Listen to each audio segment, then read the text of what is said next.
Weight loss জার্নির অন্যতম একটি অপশান হলো ওটস। ঘরোয়া উপকরণ দিয়ে তৈরি ইজি টু মেক 10টি সহজ রেসিপির মধ্যে আজ আপনাদের সাথে শেয়ার করছি দ্বিতীয় রেসিপিটি, ওটস ইডলি। ভীষণই সুস্বাদু হয় খেতে।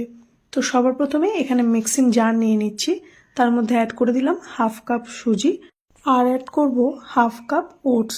সমস্ত কিছুকে খুব ভালো করে একটা পাউডার তৈরি করে নেব। তাই সুজিটা মোটা দানা বা সরু দানা যে কোনো আপনারা ইউজ করতে পারেন। তো এই দেখুন পাউডারটা তৈরি হয়ে গেছে। এবার একটা মিক্সিং বোলের মধ্যে পাউডারটাকে আমি নিয়ে নিচ্ছি আর অ্যাড করে দিলাম হাফ কাপ টক দই। রুম টেম্পারেচারে থাকা টক দই আমি এখানে ব্যবহার করেছি।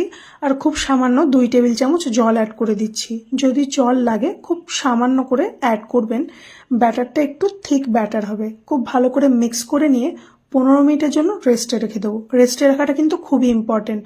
ততক্ষণ একটা একদম টেস্টি দারুণ চাটনি বানিয়ে নিই। তার জন্য আমি ফ্রাই প্যানের মধ্যে 1 চা চামচ তেল গরম করে নিয়েছি। গরম তেলের মধ্যে অ্যাড করে দিলাম ছোলার ডাল, কলাইয়ের ডাল আর কারি পাতা। সমস্ত কিছুকে একটু ভালো করে ভেজে নিয়ে আমি এখানে হাফ কাপ মতো গ্রেট করা বিট অ্যাড করে দিলাম।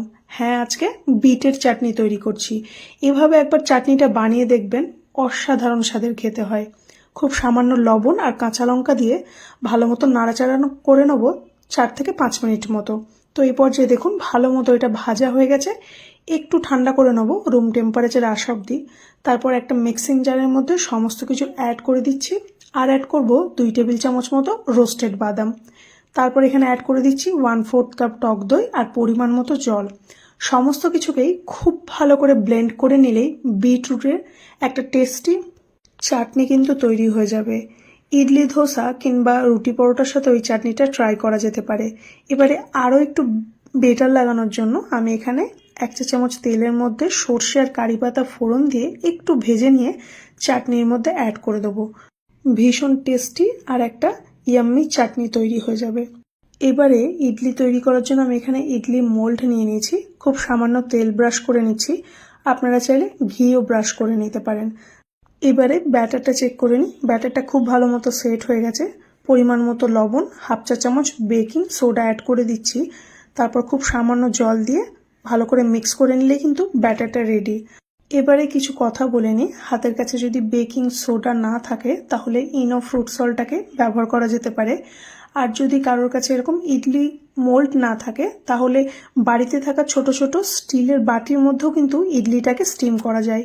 বা সেক্ষেত্রে বাটির মধ্যে তেল গ্রিস করে খুব সামান্য সামান্য করে ব্যাটার দিয়ে এভাবে স্টিম করে নিলে কিন্তু একদম সফট স্পঞ্জি ইডলি কিন্তু বাড়িতেই তৈরি হয়ে যাবে। ভীষণই টেস্টি হয় খেতে আর ভীষণই হেলদি। আর ইডলিটাকে স্টিম করে নিতে হবে 12 থেকে 15 মিনিটের জন্য মিডিয়াম টু হাই ফ্লেমে। আর এই চাটনির সাথে খেতে কিন্তু অসাধারণ লাগে। রেসিপিটা দেখে এভাবে কেউ বানালে অবশ্যই জানিয়েন।